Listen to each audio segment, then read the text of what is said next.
Welcome to Sangeetha's food gallery. നമുക്കിന്ന് മുരിങ്ങയില rice എങ്ങനെയാണ് ചെയ്തെന്ന് നോക്കാം. ഇത് വളരെ എളുപ്പത്തിൽ തന്നെ ചെയ്യാൻ പറ്റുന്ന റൈസാണ്. ഇത് ചെയ്യാനായിട്ട് ഒരു കടായി ചൂടാക്കാൻ വെച്ചിട്ടുണ്ട്. ഇതിലേക്ക് 3 ടേബിൾ സ്പൂൺ നെയ്യ് ചേർത്ത് കൊടുക്കുന്നുണ്ട്. പിന്നെ നെയ്യ് നന്നായിട്ട് ചൂടായിട്ട് വന്നിട്ടുണ്ട്. ഇതിലേക്ക് 1/2 ടീസ്പൂൺ ജീരകം ചേർത്ത് കൊടുക്കുക. ജീരകം നന്നായിട്ട് ചൂടായിട്ടുണ്ട്.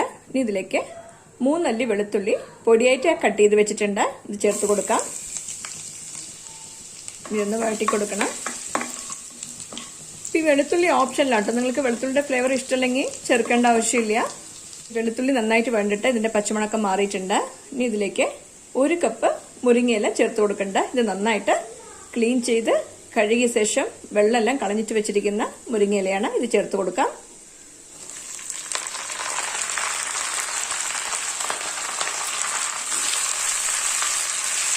ഞാനിപ്പോൾ ഒരു വലിയ കപ്പിലാണ് 1 കപ്പ് ചേർത്തിരിക്കുന്നത്. ഇതൊന്ന് നന്നായിട്ട് വഴറ്റി കൊടുക്കണം. നിങ്ങൾക്ക് ഫുള്ളായിട്ട് നെയ്യുടെ ഫ്ലേവർ വേണ്ടെന്നുണ്ടെങ്കിൽ പാതി നെയ്യും പാതി വെളിച്ചെണ്ണയും ചേർത്ത് കൊടുക്കാം. ഈ മുരിങ്ങയില ഒരു 2 മിനിറ്റ് നന്നായിട്ട് വഴറ്റി കൊടുത്തിട്ടുണ്ട്. ഇനി ഇതിലേക്ക് നമുക്ക് ചോറ് ചേർത്ത് കൊടുക്കണം. ഞാനിപ്പോൾ 1 കപ്പ് ചോറ് ഇതിലേക്ക് ചേർത്ത് കൊടുക്കുന്നുണ്ട്.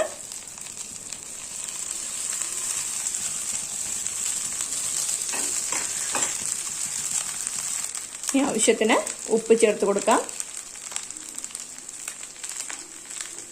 ഇതൊന്ന് നന്നായിട്ട് മിക്സ് ചെയ്ത് കൊടുക്കണം. ഞാനിപ്പോൾ സാധാരണ ചോറ് വയ്ക്കാൻ ഉപയോഗിക്കുന്ന ചോറാണ് എടുത്തിരിക്കുന്നത്.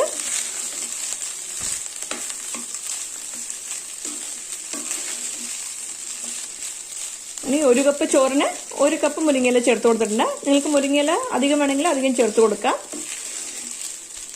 ഇപ്പോൾ 1 കപ്പ് ചോറിന് വേണമെങ്കിൽ 1.5 കപ്പ് മുരിങ്ങയില വരെ ചേർത്ത് കൊടുക്കാം.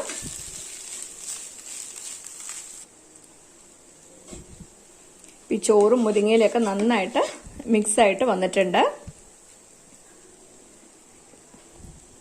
ഇപ്പം തീ ഓഫ് ചെയ്ത് കൊടുക്കാം.